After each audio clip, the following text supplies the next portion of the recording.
এটা কমেণ্টৰ ওপৰত ভিত্তি কৰি আজিৰ ভিডিঅ'টো প্ৰস্তুত কৰিছোঁ যে কেতুৰ প্ৰতিকাৰসমূহ কি কি। এগৰাকী ক্লায়েণ্টে লিখিছিলে, তেনেকুৱা বহুতখিনি মই কমেণ্ট পঢ়ি আপোনালোকৰ কাৰণে ভিডিঅ' প্ৰস্তুত কৰিছোঁ। হয়তো মানে ভিডিঅ'বোৰ আপলোড কৰোঁতে এদিন দুদিন দেৰি হ'ব পাৰে, গতিকে চাই থাকিব লাভ এষ্ট্ৰ হিলিং। আৰু তেনেকুৱা ধৰণৰ আপোনালোকৰ কুৱেশ্যনবোৰৰে মই যিমান পাৰোঁ চেষ্টা কৰিম যাতে আপোনালোকে উত্তৰটো লাভ কৰে। এতিয়া এগৰাকীয়ে প্ৰশ্ন কৰিছিল কেতু। বহুতৰে ক্ষেত্ৰত কেতু গ্ৰহৰ প্ৰতি এটা ভয় ভাৱ থাকে, কিন্তু যদি কেতু অশুভ হয় কি হ'ব পাৰে, আৰু কেতু যদি আমাৰ জীৱনত শুভ প্ৰভাৱ দিয়ে তেতিয়াহ'লে কি হ'ব পাৰে। কেতু যদি প্ৰথমতে শুভটোৱে কৈ লৈছোঁ, কেতু যদি আমাৰ জীৱনত শুভ প্ৰভাৱ দিয়ে তেতিয়াহ'লে আমি গুপ্ত শত্ৰুৰ পৰা বাচি থাকিব পাৰোঁ। দ্বিতীয়তে আধ্যাত্মিকতাৰ লগত জড়িত হ'ব পাৰোঁ, বা খুব বেছি আধ্যাত্মিক হোৱা দেখা পোৱা যায়। আৰু আধ্যাত্মিকতাৰ লগত জড়িত যিকোনো ব্যক্তিৰ দ্বাৰা আমাৰ জীৱনত শাৰীৰিক, মানসিক আৰু আৰ্থিক উন্নতি হোৱাও দেখা যায়, বা আধ্যাত্মিকতাৰ লগত জড়িত ব্যৱসায়ৰ দ্বাৰাই উন্নতি কৰা দেখা পোৱা যায়। দ্বিতীয়তে যদি কেতু আমাৰ শুভ হয় তেতিয়াহ'লে আমাৰ আধৰুৱা কামবোৰ কমপ্লিট হয়। কেতিয়াবা ধৰক বহু বছৰ ধৰি কিছুমান কাম আমাৰ কমপ্লিট হোৱা নাছিল, কেতু যদি আমাৰ শুভভাৱে সেইখিনি সময়ত দৃষ্টি থাকে, বা দশা গোচৰত আমাৰ যদি কেতু শুভ হৈ থাকে, বা কুণ্ডলীত যদি শুভ হয়, তেতিয়াহ'লে আমাৰ বহু ক্ষেত্ৰত আধৰুৱা কামবোৰ সম্পূৰ্ণ হয়। এতিয়া আহিছোঁ কেতুৰ অশুভ প্ৰভাৱ। কিয়নো অশুভ হ'লেহে আমি প্ৰতিকাৰ কৰিম। যেতিয়া অশুভ হ'ব তেতিয়াহ'লে আমাৰ বিভিন্ন ক্ষেত্ৰত গুপ্ত শত্ৰু লগ দিয়ে, হঠাৎ কিছুমান বেমাৰ আহিব পাৰে, আগতে গম নোপোৱা, হঠাৎকৈ ডাঙৰকৈ হৈ আহিছে যে আমি আগৰ পৰা কোনো ধৰণৰ উমানেই নাপালোঁ। আৰু মানে গুপ্ত শত্ৰুৰ ক্ষেত্ৰত আৰু স্কিন প্ৰব্লেম হ'ব পাৰে, পেটৰ প্ৰব্লেম হ'ব পাৰে, কাজিয়া পেচাল বৃদ্ধি হ'ব পাৰে, মোকৰ্দমা হ'ব পাৰে, সৰুকৈ হ'লেও কেছ বা তেনেকুৱা ধৰণৰ হ'ব পাৰে, বা তেনেকুৱাত আমি অযাচিতভাৱেও সোমাই যাব লগা হ'ব পাৰে, তেনেকুৱা বিভিন্ন ধৰণত, আৰু কামবোৰ আধৰুৱা হয়।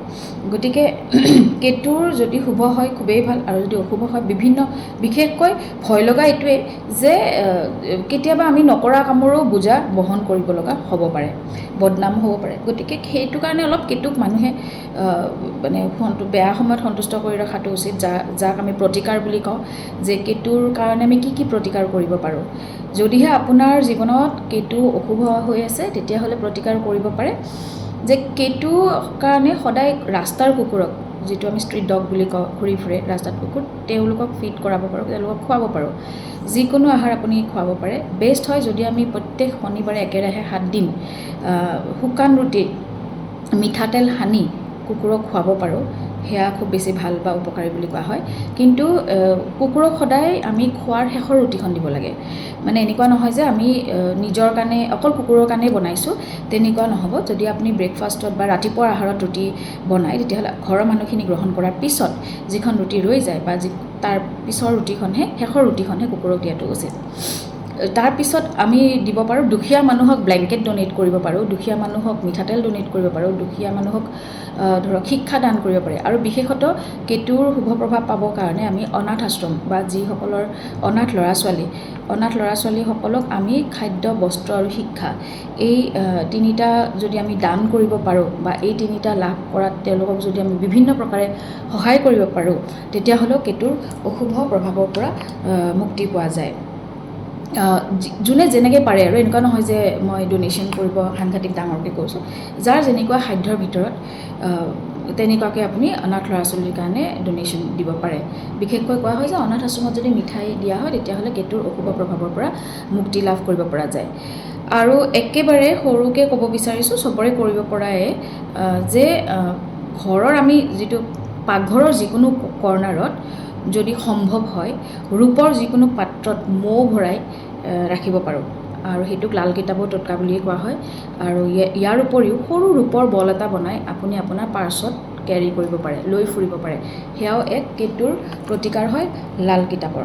গতিকে এনেকুৱা ধৰণৰ সৰু সৰু কাম কৰি বিশেষতঃ আমি অনাথ ল'ৰা ছোৱালীক খুৱাবই পাৰোঁ। আৰু আটাইতকৈ ইজি ৱে হয় আমি দুখীয়া মানে ল'ৰা ছোৱালীক দান কৰিব পাৰোঁ। যিটো মই ব্লেংকেট ডনেটৰ কথা কৈছোঁ, সেয়া আমি বছৰত এবাৰ হ'লেও ডনেট কৰাটো উচিত। আৰু আটাইতকৈ ইজি ৰাস্তাৰ কুকুৰক খুৱাব পাৰোঁ। গতিকে কেইবাটাও প্ৰতিকাৰ কৈছোঁ মই, যাৰ যেনেকৈ সুবিধা সেয়াই আপুনি এটা ভাবি পেলাই কৰিব পাৰে। কিন্তু যিসকলে পাৰে তেওঁলোকে বছৰত এবাৰ হ'লেও অনাথ আশ্ৰম মানে গৈ তাত ডনেট কৰাটো ভাল। তেওঁলোকৰো কামত আহিব, আপোনাৰো দুখ নিৰাময় হ'ব। যদি ভাল লাগিল ভিডিঅ'টো শ্বেয়াৰ কৰিব।